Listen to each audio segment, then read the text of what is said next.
আমি এসিসির কাছে অনুরোধ করব পাকিস্তানকে যেন ওমান, ইউএই, মায়ানমার এরকম একটা গ্রুপ তৈরি করে পাকিস্তানকে ওই গ্রুপে রাখা উচিত। ওই গ্রুপে রাখা হোক পাকিস্তানকে। কারণ ভারতীয় দল হচ্ছে একটা ক্রিকেটের ব্র্যান্ডেড টিম, ক্রিকেটের কিং, ক্রিকেটের রাজা। আর সেই দলে যদি, সেই গ্রুপে যদি এরকম একটা ছোট টিম দেওয়া হয়, তাহলে কিন্তু ক্রিকেট ভক্তদের একটা আগ্রহ কিন্তু কমে যাবে। পাকিস্তানি পাকিস্তান কিন্তু ভারতীয় দলের সাথে খেলার যোগ্যতা রাখে না।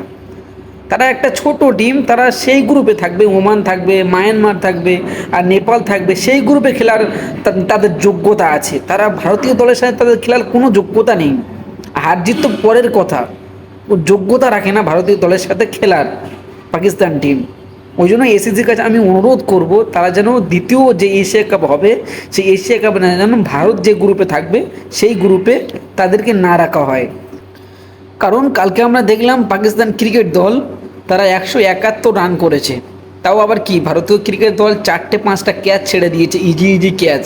এই ক্যাচগুলো যদি না ছাড়তো তাহলে কিন্তু পাকিস্তান আগের মতো 130-140 রানে বান্ডিলও হয়ে যেত। এবং 171 রান করেছে ভারতীয় দল, সেটা মানে মুড়ি মুড়কির মতো তুলে নিয়েছে। ভারতীয় ব্যাটাররা পাকিস্তান বোলারদেরকে তজ নজ করে দিয়েছে।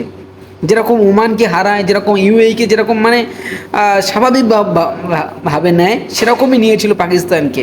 ওই জন্য বলছি এসিসির কাছে অনুরোধ আমার, যে পাকিস্তানকে যেন ভারতের গ্রুপে না যেন রাখা হয়। অভিষেক শর্মা যে দুর্দান্ত ব্যাটিং করলো কালকে, 39 বলে 74 রানের ইনিংস, সত্যি দুর্দান্ত অসাধারণ ব্যাটিং করলো। পাকিস্তানকে দেখিয়ে দিল, দেখো আমরা ক্রিকেটের রাজা, আমরা হচ্ছে ক্রিকেটের ব্র্যান্ডেড টিম।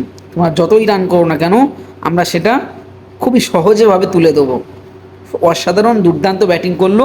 এবং লাস্টে আবারও বলবো আমি, যে এসএসসির কাছে পাকিস্তান যেন ভারতের গ্রুপে না যেন রাখা হয়।